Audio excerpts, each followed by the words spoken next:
Good afternoon, students. Now we discuss a second method to find out the electric potential at any point due to dipole.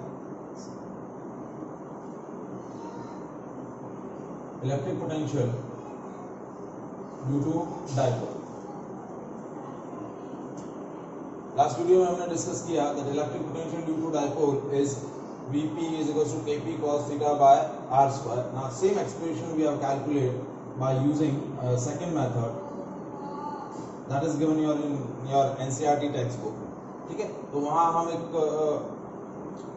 जो concept है maths का trigonometry का cosine formula, that concept that we have used to find out the expression of electric potential due to dipole. Now what is the situation?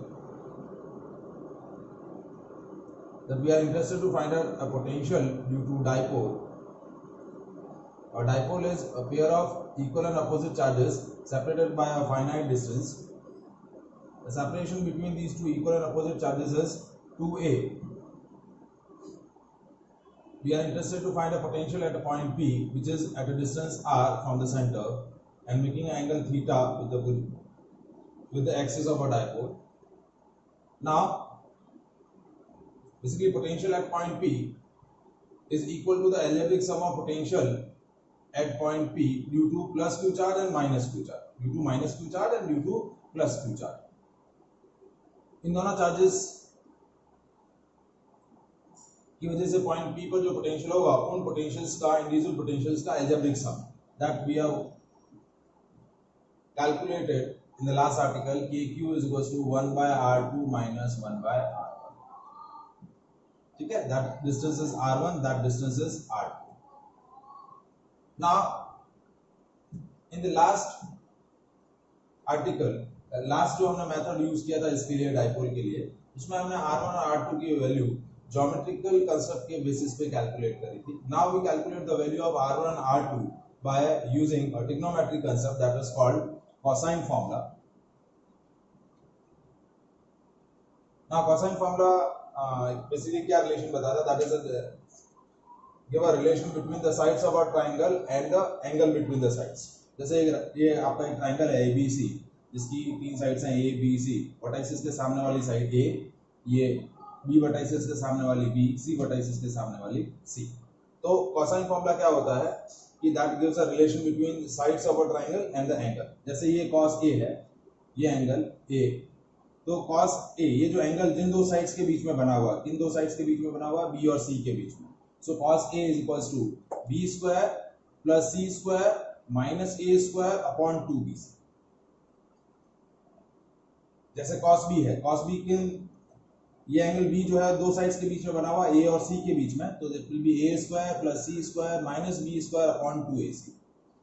ये angle C जो है वो किन दो साइड्स के बीच में बना हुआ, B, एंगल C जो है वो A और B के बीच में बना हुआ है, तो A square plus B square minus C square upon 2A. Now that formula we have used in this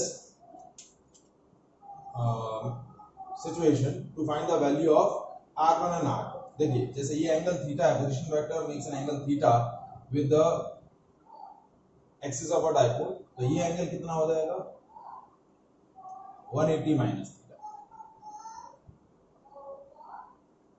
ठीक है, अब देखिए इस ट्रायंगल OPB के अंदर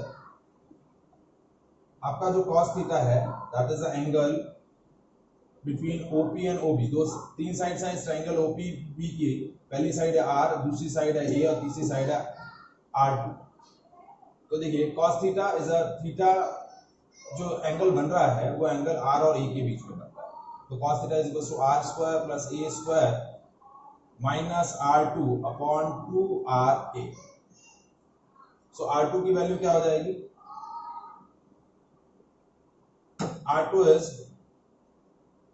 2RA cos theta is equals to R square plus A square minus R2. So R2 की value हो जाएगी R square plus A square minus 2RA cos theta. R2 square sorry. R square plus A square minus R2 square upon 2RA. तो R2 square क्या हो गया, R square plus A square minus 2RA cos theta. Similarly अब ये equation हम consider कर लें अभी 1। Now in triangle OBA, now angle is 180 minus theta, cos 180 minus theta। अब cos 180 minus theta किसके बीच में है? R और A के बीच में। तो अब इसमें तीनों साइड क्या हो जाएगी? R square plus A square minus R1 square upon 2RA। So 2RA cos 180 minus theta is equals to R square plus A square minus R1 square. So R1 square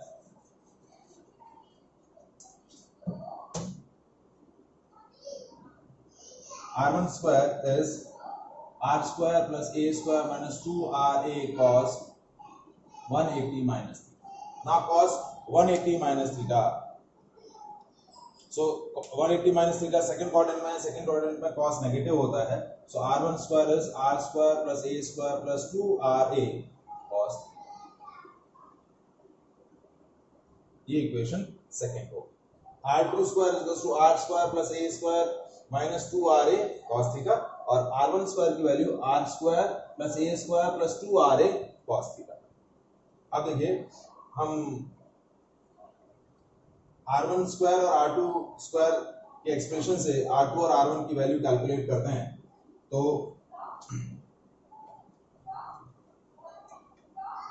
R2 square था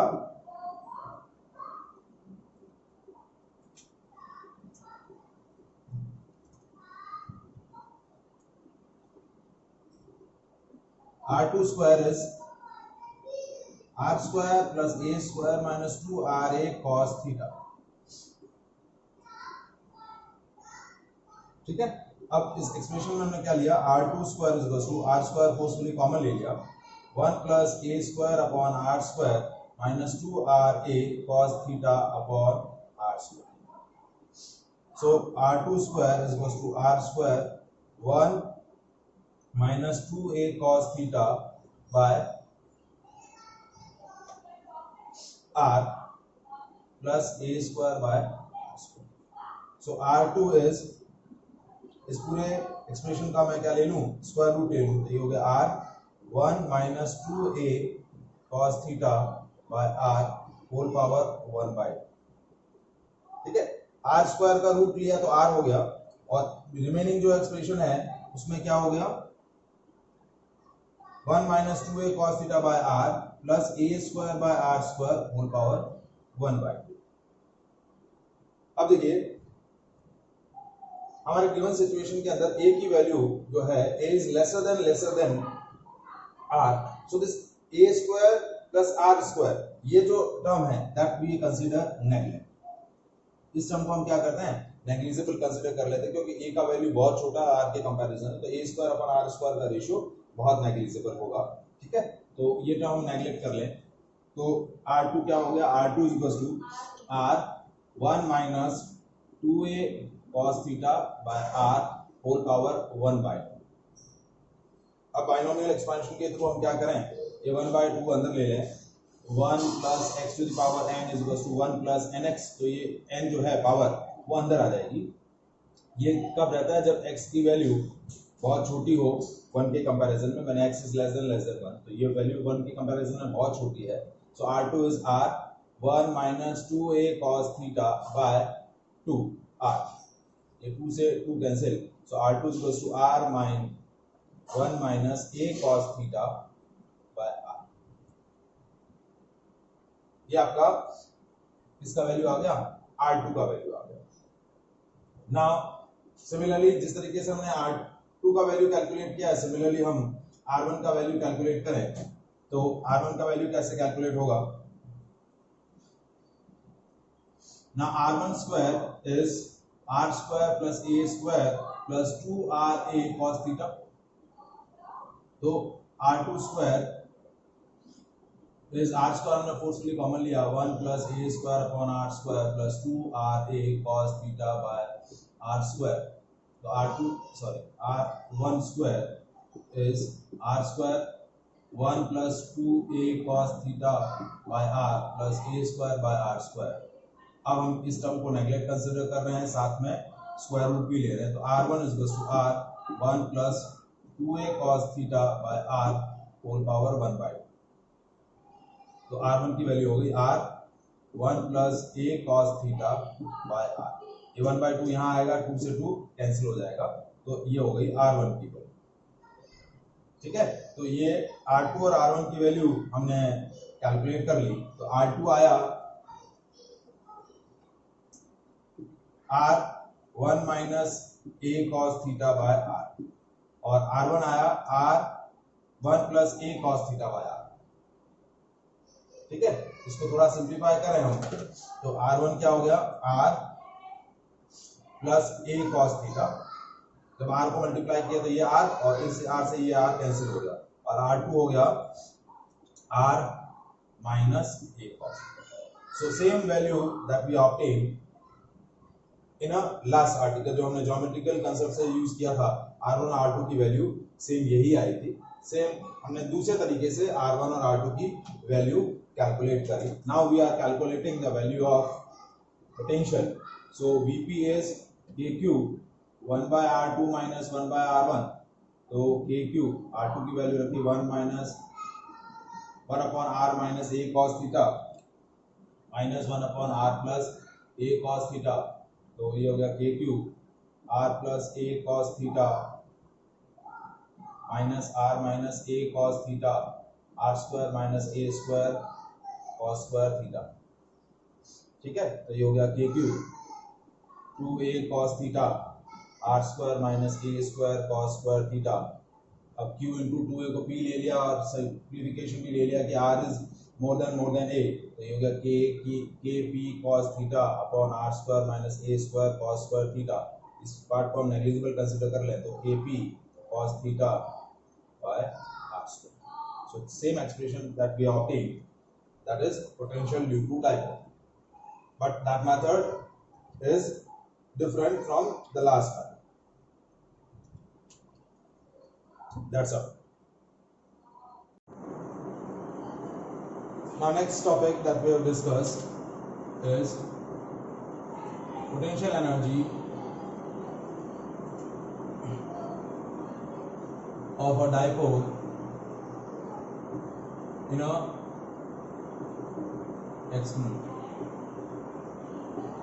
uniform external.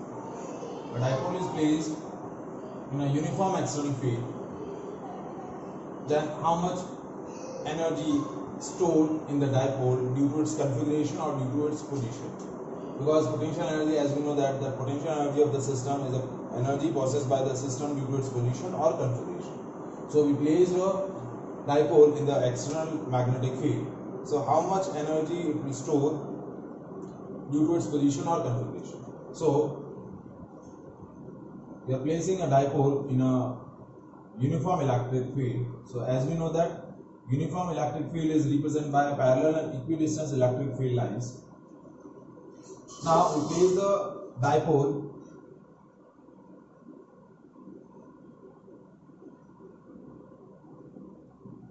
like that is making an angle theta with the electric field lines. Now as we place the dipole in a uniform electric field, we know that it experiences a torque, and the torque experienced by the dipole in an electric field is equals to P cross E, and that is PE sin theta.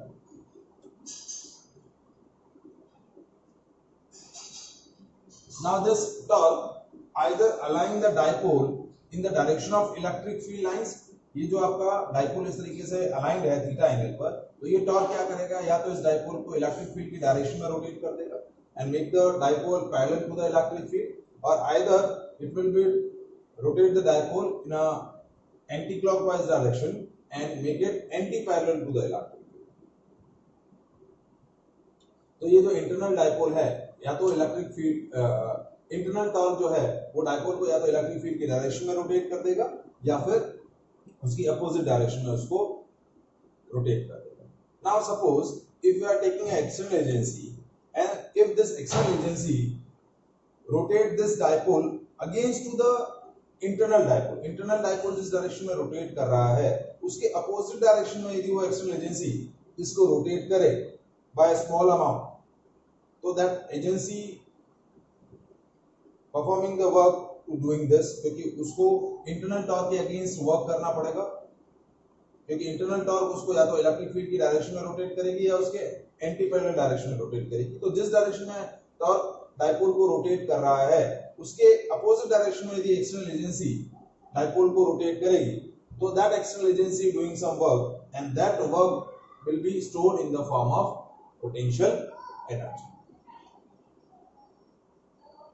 तो हम क्या situation ले रहे हैं, हम external agency ले रहे हैं और वो एक्सटर्नल एजेंसी क्या कर रही है, इसको स्मॉल अमाउंट से इंटरनल टॉर्क के अगेंस्ट क्या कर रही है, रोटेट कर रही है. So let's suppose an external agency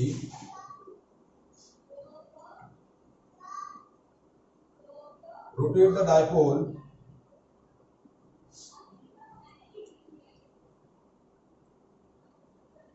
by small angle d theta against the torque. Then work done by agency is dW, and that dW is, now what is the expression of work done in a rotational motion, that is tau d theta. work done का expression क्या होगा, tau d theta. जिस तरीके से आपकी translation motion में work done क्या होता है, फोर्स इनटू डिस्प्लेसमेंट, उसी तरीके से रोटेशन मोशन में वर्क डन क्या होता है, torque into angular displacement. Now this dW is equals to, now torque का एक्सप्रेशन क्या है, PE sin theta d. Now this work is done by external agency. Now torque की value जो है वो सेम ही रहेगी, क्योंकि इंटरनल टॉर्क के अगेंस्ट हम रोटेट कर रहे हैं. तो if I am taking work done by external agency, तो that expression we are taking PE sin theta d theta. Suppose यही वर्क डन हम क्या करें, कंजर्वेटिव फील्ड फोर्स के हिसाब से कंसीडर करें, तो क्या ले लेंगे, minus PE sin theta d theta. Work done by external agency यदि हम कंसीडर करें, ये एक्सटर्नल वर्क ले लिया, एक्सटर्नल एजेंसी, ये एक्सटर्नल टॉर्क, तो एक्सटर्नल टॉर्क हम ले लेंगे PE sin थीटा. यदि यही सेम यदि हम work done conservative field forces यानी इलेक्ट्रिक फील्ड की डायरेक्शन, इलेक्ट्रिक फील्ड की वजह से ये डाइपोल रोटेट हो रहा है, उसमें टॉर्क अपोजिट होगा एक्सटर्नल टॉर्क के कारण, एक्सटर्नल टॉर्क के कंपैरिजन में. तो वर्क डन बाय कंजर्वेटिव क्या हो जाएगा, minus PE sin theta d theta. अब हमने एक रिलेशन पढ़ा हुआ है, change in potential energy is negative of work done by conservative field force और equals to the work done by external force. यदि आप कंजर्वेटिव फील्ड फोर्स ले रहे हैं तो ये एक्सप्रेशन लेना पड़ेगा, और यदि आप एक्सटर्नल फोर्स ले रहे हैं, एक्सटर्नल टॉर्क ले रहे हैं, तो आपको वर्क डन का ये एक्सप्रेशन. तो हम कंजर्वेटिव, आप जो चाहें वो लॉजिक यूज कर सकते हैं, माइनस माइनस या कैंसिल हो जाएगा, तो हम ये वाला लॉजिक यूज कर रहे हैं कि du is equal to work done by change in potential energy is work done by external force. So change in potential energy is PE sin theta d theta and that is equals to dW. ठीक है, so that expression we have used now to find out the total work done and total change in a potential energy. So to find out the total work done,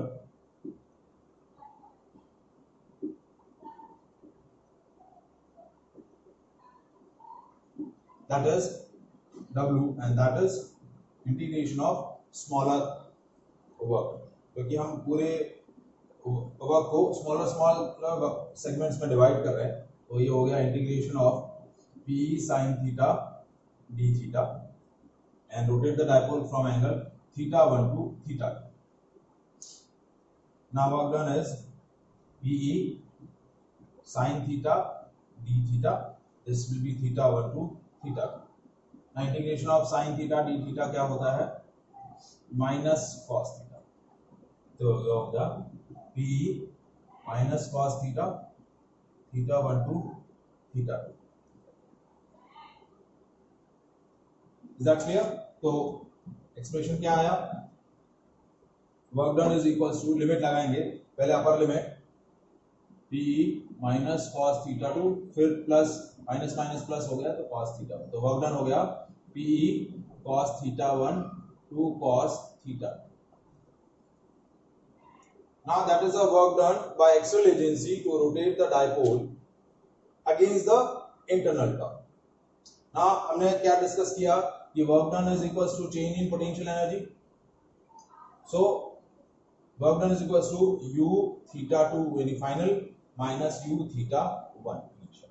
So U theta 2 minus U theta 1 is equals to PE cos theta 1 minus cos theta 2. Now change in potential energy is equals to work done. And that expression comes PE cos theta 1 minus cos theta 2. But our actual article is we are interested to find out the potential energy of dipole. So now we are taking a simplification. First we find out that configuration where the potential energy of the system is taken to be zero. एक ऐसी position हम check करेंगे जहां पर आपका system का potential energy zero हो जाए, और वहां से एक ऐसी लोकेशन जहां पर आपका पोटेंशियल एनर्जी एक सिग्निफिकेंट अमाउंट में रहे. तो हम क्या यहाँ एक सिंप्लीफिकेशन ले रहे हैं कि suppose if I am taking theta 1 is equals to 90 degree. जैसे यदि आपका डाइपोल इलेक्ट्रिक फील्ड के परपेंडिकुलर रहेगा तो उस केस में आपका टॉर्क मैक्सिमम होगा PE, but at that case it will experience a maximum torque, but आपका potential energy क्या रहेगा? minimum रहेगा. and theta 2 that I have taken theta. तो क्योंकि 90 डिग्री कॉन्फ़िगरेशन ऐसा है जहां पर सिस्टम का पोटेंशियल एनर्जी आपके डाइपोल का पोटेंशियल एनर्जी मिनिमम है. तो U थीटा माइनस, या थीटा 2 की जगह हमने थीटा रख दिया, माइनस U90 आप क्या ले रहे हैं? 0. और U थीटा क्या ले रहे हैं? U. तो U theta minus U90 is equals to PE cos 90 minus cos theta. So ये हो गया U थीटा, या U ले लें आप, और ये हो गया PE cos 90 की 90 की जगह 0 cos theta. So this will be minus PE cos theta. So U theta, that is minus P dot. So that is the expression of electric potential energy of dipole placed in a external field.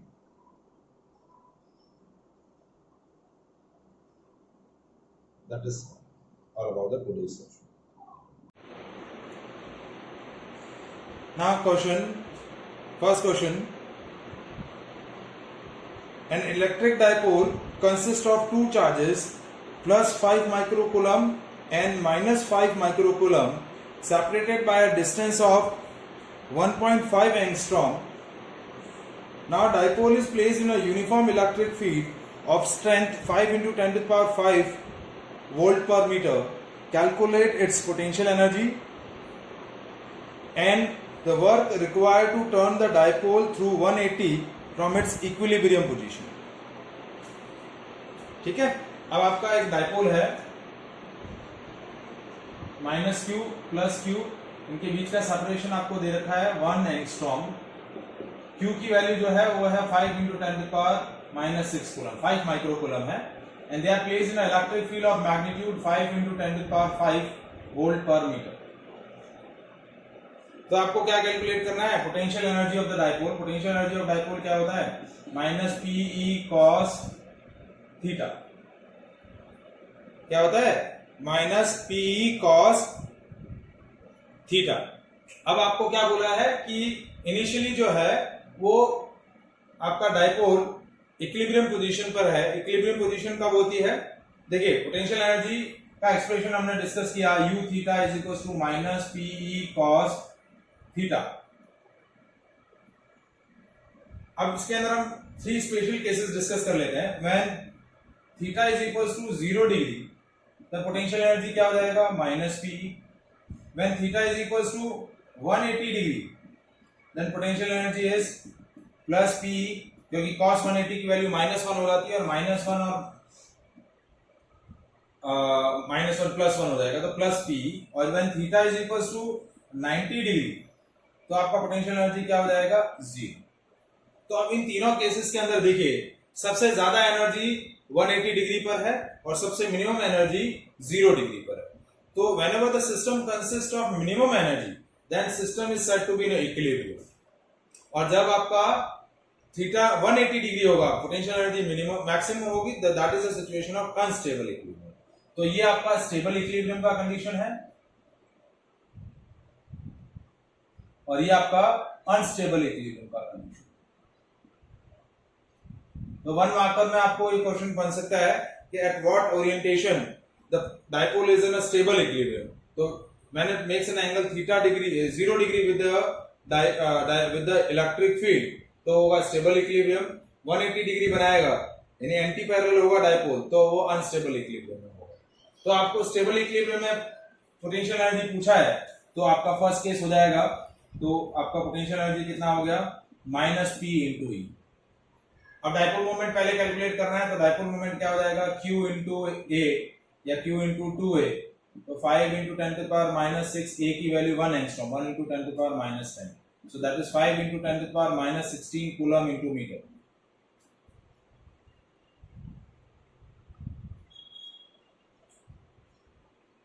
ठीक है।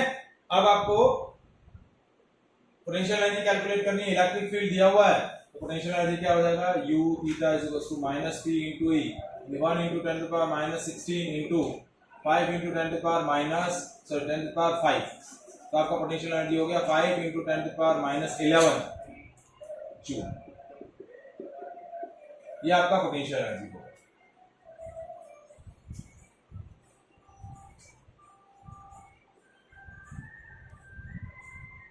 ना second part आपको क्या पूछा है कि you just calculate the work done to rotate the dipole from stable equilibrium to unstable equilibrium. मैंने 180 से रोटेट करना है स्टेबल कंडीशन की से। तो आपका θ1 क्या है 0 डिग्री, θ2 क्या है 180 डिग्री।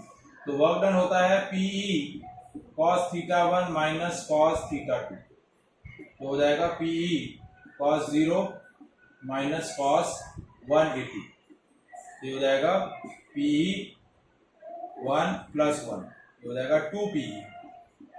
तो PE की वैल्यू कितनी आई है 5 × 10⁻11। और ये देखिए ये माइनस साइन यहाँ हम लगाना भूल गए हैं। माइनस साइन क्या आएगा कि एनर्जी नेगेटिव है। तो यहाँ 2PE की वैल्यू क्या हो जाएगी 10 × 10⁻11। तो ये जाएगा 10⁻−10 जूल।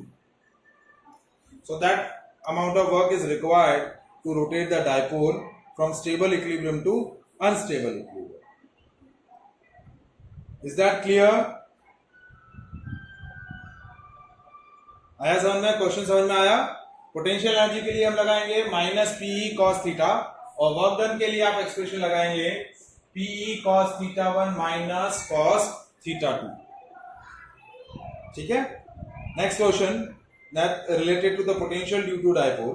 क्वेश्चन देखिए, an electric dipole consists of two charges plus 10 microcoulomb and minus 10 microcoulomb are separated by a distance of 1 centimeter. Calculate the potential at a point on the axial line at a distance of 5 centimeter from the center of dipole। center of dipole से इसकी distance कितनी है 5 centimeter और वो point axial line पर है। तो ये आपको दिया हुआ -10 माइक्रोकूलम, ये आपको दिया है +10 माइक्रोकूलम और इनके बीच का सेपरेशन है 1 सेंटीमीटर। अब सेंटर से 5 सेंटीमीटर पर एक पॉइंट P है एक्सिस पर, यहां पर आपको पोटेंशियल कैलकुलेट करना है।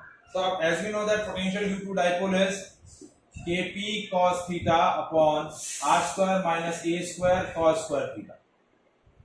अब ये एग्जैक्ट आर्टिकल हम यूज करेंगे, मतलब r is less than a वाली लॉजिक यूज नहीं करेंगे क्योंकि ये 1 सेंटीमीटर और ये सेपरेशन 5 सेंटीमीटर है। तो 5 centimetre is never considered as a negligible. ठीक है, 1 सेंटीमीटर जो है वो 5 सेंटीमीटर के कंपैरिजन में नेग्लिजिबल कंसीडर नहीं होगा। अब पॉइंट जो है एक्सेल पर है तो थीटा की वैल्यू 0 हो जाएगी। तो cos 0 क्या हो जाएगा 1, तो Vp क्या हो गया Kp upon r square minus a square. ठीक है, अब पहले आप डाइपोल मोमेंट कैलकुलेट कर लें, तो डाइपोल मोमेंट होगा Q इंटू 2a, तो Q की वैल्यू है 10 into 10 to the power minus 6 और a है 1 centimetre, 1 into 10 to the power minus 2, तो ये हो गया 10 to the power minus 7 coulomb into metre. ये डाइपोल मोमेंट हो गया। R की वैल्यू आपको 0.05 दे रखी है और A की वैल्यू आपको दे रखी है, A की वैल्यू आप क्या लेंगे, ठीक है, एक्चुअली हम A की वैल्यू यहाँ 0.5 सेंटीमीटर यानी 0.005 सेंटीमीटर यूज करें, क्योंकि ये पूरा डिस्टेंस 2a होता है, ये डिस्टेंस 0.5 सेंटीमीटर हो जाएगा। तो इस एक्सप्रेशन में जो a है वो सेंटर से चार्ज की डिस्टेंस है। तो देखिए Vp की वैल्यू क्या हो गई 9 into 10 to the power 9 into 10 to the power minus 7 upon ये 5 सेंटीमीटर था तो 25 into 10 to the power minus 4 minus ये 0.5 सेंटीमीटर है तो हो जाएगा 25 into 10 to the power minus 6।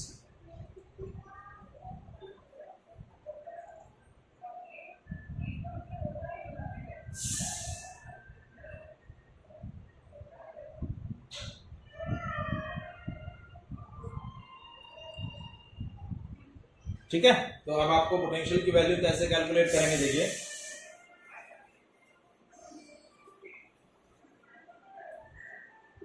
Nine into 10 to power 9 into 10 to power minus 7 upon 25 into 10 to power minus 4 minus 25 into 10 to power minus 6।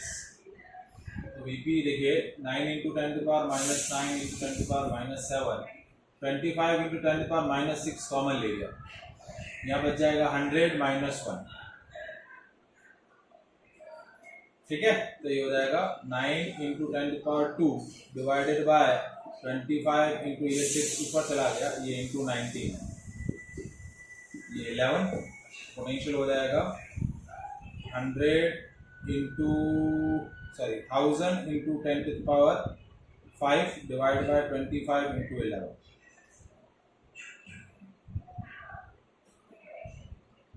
ये 40 ले लेंगे, 40 by 11 into 10 to the power 5 volt।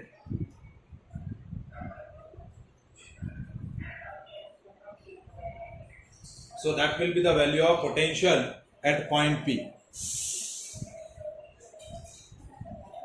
Is that clear? आया समझ में?